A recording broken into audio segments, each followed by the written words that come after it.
In SpongeBob SquarePants, SpongeBob. Mr. Krabs is the only one that knows the secret Krabby Patty formula. Right. Have you ever noticed how he's the only crab in Bikini Bottom? It's because the secret ingredient is crab. Mr. Krabs is a can of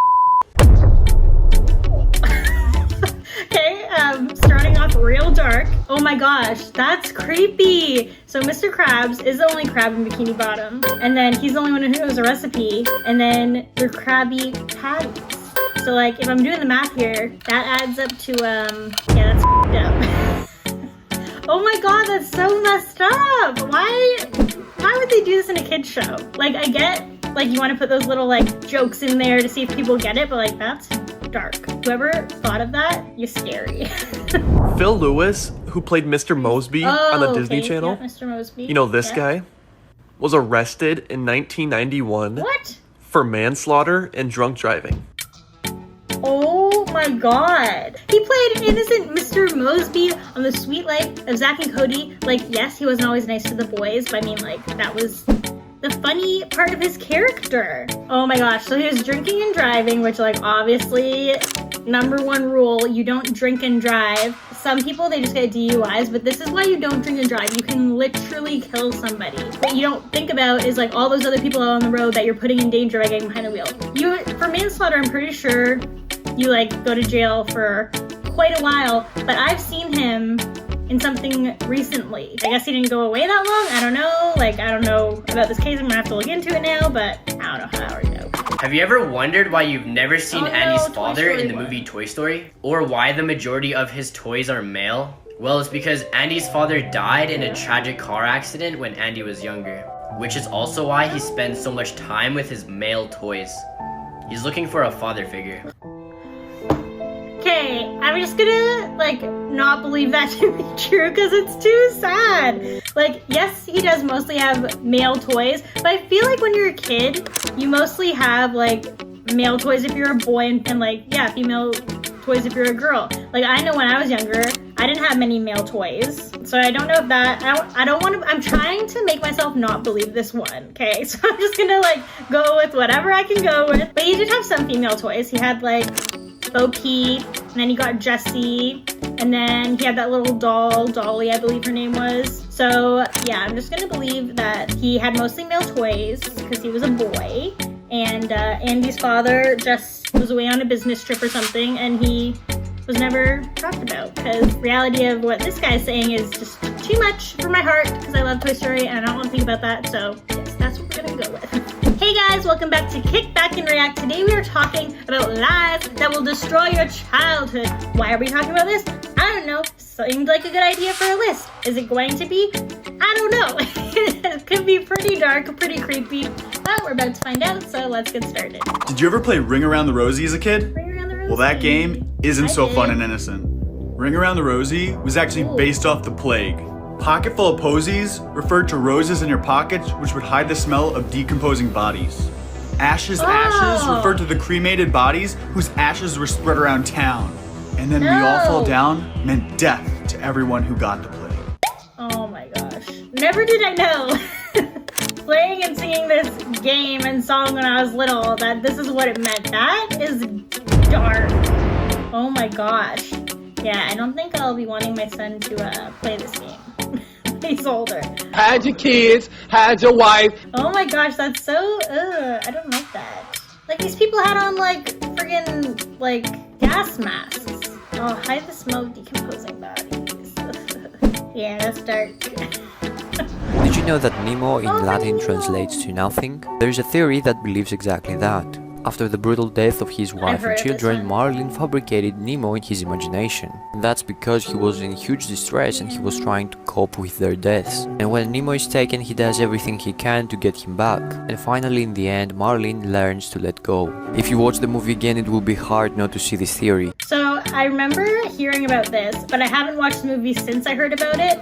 And this guy makes a good point. Like, the next time I watch that movie, that's all I'm going to be able to think about. While this is extremely sad, like, I kind of get it because, like, when you go through something really traumatic and you're, like, grieving, it's like you just want to, like, check out mentally. You don't want to think about it. You don't want to be there. I think this one could be true because, like, from what I remember of Finding Nemo, it's been a few years since I watched it, okay? He and his wife had all their babies, and then the fish, I think it was a shark, not too sure, but some fish came by and like ate all the babies, and his wife, he was left with just this one little tiny Nemo with his little crack on his shell. Like, everyone was talking to Nemo. Nemo obviously existed, but he had that one little ball of hope, his little son, and he couldn't let it go. When you go through something really like challenging, it will mess you up. You gotta cope how you're gonna cope, you know? Mood rings don't actually change on your mood. They change depending on the temperature. Also, older ones were made with really poisonous chemicals like arsenic and mercury, and people were giving them to their kids. Yeah, my parents definitely got me a mood ring, so I don't know what that says about them. No, obviously, I'm sure they didn't know it was made with arsenic. Like, what the heck? So I still have my mood ring. Like, I have this little box from when I was a kid with, like, little, like, trinkets and stuff, and I know my mood ring is in there because it was, like, such a thing in the 90s to have a mood ring. This is gonna sound bad, but even at 30, I'm like, oh yeah, it would, like, change according to your mood. The color would change. But no, body temperature, that makes a lot more sense. But it's not as fun. So, you know, like, let's go with the fun option. But I didn't really, like, go by them much back in the day. I'd just be like, oh, cool, that's my mood. Interesting, neat. I actually want to go and find my mood ring and, like, the world. See what kind of mood I'm in. Did you ever notice Kristoff's fur is made from reindeer? This is because the fur is made from Sven's dead mother. The ice harvesters killed Sven's mom. They gave Kristoff his mother's belt, and Kristoff was left to raise Sven himself. This is why Sven is so close to Kristoff. The smell reminds him of his mom. Yeah, that's dark. That, like, kind of makes sense because, like, you know, that's what they do to animals to keep warm, but you just don't think about that when you're watching a movie about a cute little reindeer and his cute little friend, and, like, they're all young and innocent looking. You don't think about that kind of stuff, but, like, logically it makes sense. In the movie The Lion King, the song I Can't Wait to Be King is literally Simba saying, I can't wait for my dad to die. What the heck, Simba? Okay, this one deserves a roll. I don't know. No, don't turn the fun song where they get all the animals involved and they're all, like, climbing on top of, like, elephants and giraffes and, like, bouncing on their heads. Don't turn it into something it's not, okay? What's your name? David, don't turn it into something disturbing, okay?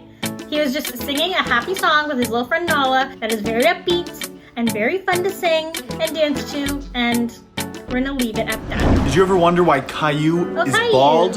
Well, apparently, Caillou is actually a toddler with cancer.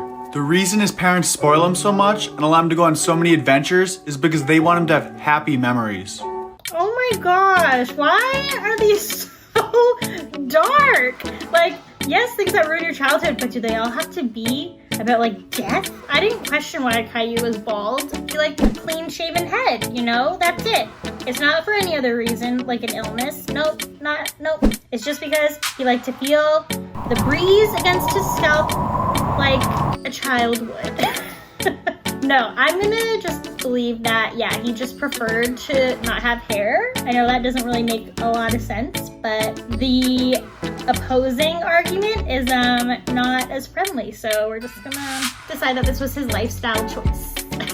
The original Little Mermaid was a lot darker than the Disney version. In this version, Ariel actually traded her tongue, not her voice, for a pair of legs. The deal is that if Ariel finds true love, she gets to stay a human, but if she fails, then she dies. Ariel did end up saving the prince from an ocean storm, but he never got to see her face. Since he never saw the real Ariel, he accidentally married the wrong woman and then abandoned Ariel forever.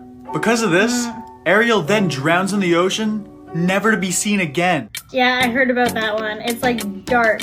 So all of the Disney, like, stories, originals, they're actually, like, originate from really dark stories. And I heard, like, Ariel, like, turns into sea foam and, like, it's just, like, she gets her tongue cut out just for this guy. That's life lesson, people. Don't ever do anything crazy for a man or a woman just to get their attention, okay? It's not worth it. You're gonna be tongueless and turn into sea foam. Okay, maybe not, but in Disney, that's what would happen to you. Like, yes, true love is great, and you should do what you gotta do, but you have to be willing to go 50-50, hope the other person likes you back, but not to the extent of where you're like doing crazy extremes like this just to get their attention, okay? I got you a mermaid, and you think that's your only option, but like find a nice merman, okay? Or find a better guy. Maybe the problem was she picked the wrong guy and he was just a dick, so like should have picked a nicer human. Who else loved eating Jello as a kid? Do you know what it's really made of though? Apart from sugar, the ingredient gelatin is actually extracted from the skin and bones of animals. This happens by boiling animal bones to form the sticky gelatinous substance. This is what gives Jello its stretchy and sticky texture, which allows it to hold itself together. Just remember, next time you're eating Jello, you're eating boiled animals mixed with sugar. Yeah, that doesn't sound too appealing, does it? But I will say, even after knowing this information, I still occasionally eat Jello. Okay, don't judge me, don't judge me. If you eat Jello too, don't judge me, okay? I know it sounds really gross. It's like animal bones and like sugar, but like Jello tastes good sometimes, okay? I know there's probably a lot of people going, ew, Courtney, that's so gross. I know there's probably a lot of people judging me. But let me tell you a little secret, okay? That not many people know. Do you like the flavor of vanilla? Yeah? Yeah, I bet you do. Who doesn't, right? So vanilla flavoring actually comes from beavers' anal glands. Yes, it's true. I'm not just saying that. Look it up. Google it right now if you don't believe me. It is a fact. So if you like vanilla, like I'm sure 95% of people do, yeah, you into the beaver anal glands located on the booty. Yeah. So there. Lay off people who like Jello because you know better. That's actually kind of worse when you think about it. And there you have it. That is our list of lies that will destroy your childhood. To say I have regrets about making this list, it's very accurate. Some of these things I knew, most of them I did not, and I could have gone my whole life without knowing. But you know, here we are. That was our list. Take it or leave it. The next one is going to be not so dark. So yeah, just be happy for that. I hope you guys did learn something though. Let me know down in the comments what opinions you have about these lies that will destroy your childhood that I told you. Let me know which ones you think are true, which ones are false, which ones you believe in, which ones you don't. And I will catch you guys in the next one. Bye.